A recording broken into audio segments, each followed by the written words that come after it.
రాష్ట్రంలో బీజేపీ ప్రధాన ప్రతిపక్షంగా మారనున్నదా? 8 మంది ఎమ్మెల్యేలున్న ఆ పార్టీ బీఆర్ఎస్ నుంచి 4 ఎమ్మెల్యేలను చేర్చుకోబోతున్నదా? గులాబీ పార్టీ ప్రధాన ప్రతిపక్షం స్థానాన్ని కోల్పోనున్నదా? రెండో అతిపెద్ద పార్టీ స్థాయి నుంచి సింగిల్ డిజిట్కు పరిమితం కానున్నదా?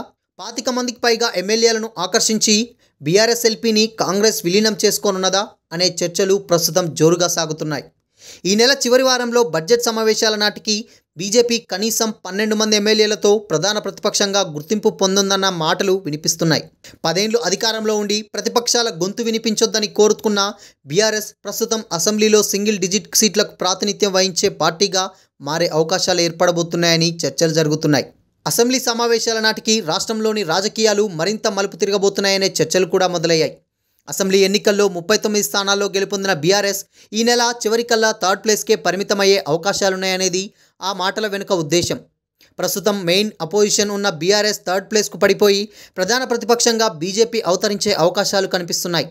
ప్రస్తుతం 8 మంది సభ్యులున్న బీజేపీ మరో 4 చేరికతో మెయిన్ అపోజిషన్ హోదాను చేజిక్కించుకోబోతుందనే ధీమా కాషాయ పార్టీ నేతల్లో వ్యక్తమవుతున్నది.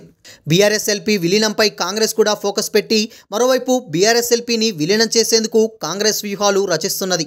ఇప్పటికే రాష్ట్రంలో అధికారాన్ని కోల్పోయిన బీఆర్ఎస్ చరిత్రలోనే ఎన్నడూ లేని విధంగా లోక్సభ ఎన్నికల్లో కనీసం ఒక్క సీటు సైతం గెలుచుకోలేకపోయింది. ప్రస్తుతం ఉన్న ఎమ్మెల్యేలను కాపాడుకోలేకపోతున్నది. పార్టీ అధినేత కేసీఆర్ ఫామ్ హౌస్ దాటలేదంటూ ఆయనపై సొంత పార్టీ లీడర్లే తీవ్ర అసహనాన్ని వ్యక్తం చేస్తున్నారు. బీఆర్ఎస్ నుంచి ఇప్పటికే 7 ఎమ్మెల్యేలు కాంగ్రెస్లో చేరిపోగా ఈ వారంలో మరికొందరి చేరిక కోసం సంప్రదింపులు పూర్తయ్యాయి.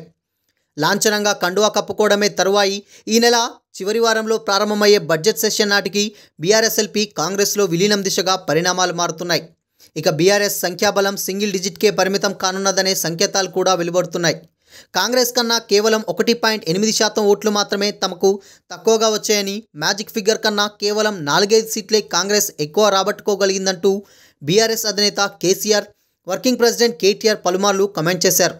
బలమైన ప్రతిపక్షంగా వ్యవహరిస్తామని, ప్రభుత్వ వైఫల్యాలను ఎండగడతామని, ప్రజల పక్షాన ఉంటామని గర్వంగా చెప్పుకున్నారు. కానీ ఎన్ని బుజ్జగింపులు చేసినా ఆ పార్టీ ఎమ్మెల్యేలు గులాబీ పార్టీలో కొనసాగడం కష్టంగా మారింది. కడియం శ్రీహర్తో మొదలైన ఆ పార్టీలోని లుకలుకలు తెల్లం వెంకట్రావు, దానం నాగేందర్, పోచారం శ్రీనివాసరెడ్డి, కాలే యాదయ్య, తాజాగా గద్వాల ఎమ్మెల్యే బండ్ల కృష్ణ మనోహర్ రెడ్డి చేరిక దాకా దారితీశాయి. నేడో రేపో అలంపూర్ ఎమ్మెల్యే సైతం కాంగ్రెస్లో చేరున్నట్టు వార్తలొస్తున్నాయి. అధికారంలో ఉన్న 10 ఏళ్ల కాలంలో బీఆర్ఎస్, టీడీపీ, కాంగ్రెస్ శాసనసభా పక్షాలను విలీనం చేసుకున్నది. ప్రస్తుతం అదే తీరు రివర్స్లో ఎదుర్కొంటున్నది. శాసనమండలిలో అతిపెద్ద పార్టీగా ఉన్న స్థానం సైతం ఎన్ని రోజులుంటుందో అనే చర్చలు కూడా మొదలయ్యాయి. ఒకేసారి 6 ఎమ్మెల్యేలు కాంగ్రెస్లో చేరిపోవడం గులాబీ పార్టీని గుక్క తిప్పుకోకుండా చేసింది. బీఆర్ఎస్ నుంచి ఎంతమంది ఎమ్మెల్యేలు, ఎమ్మెల్సీలు వెళ్ళిపోతారనే చర్చ కన్నా ఎంతమంది మిగులుతారనేది డిస్కషన్ మొదలైంది. బీఆర్ఎస్లో మిగిలేది ఆ అరడజన మందేనా అంటూ సెటైర్లు సైతం వినిపిస్తున్నాయి.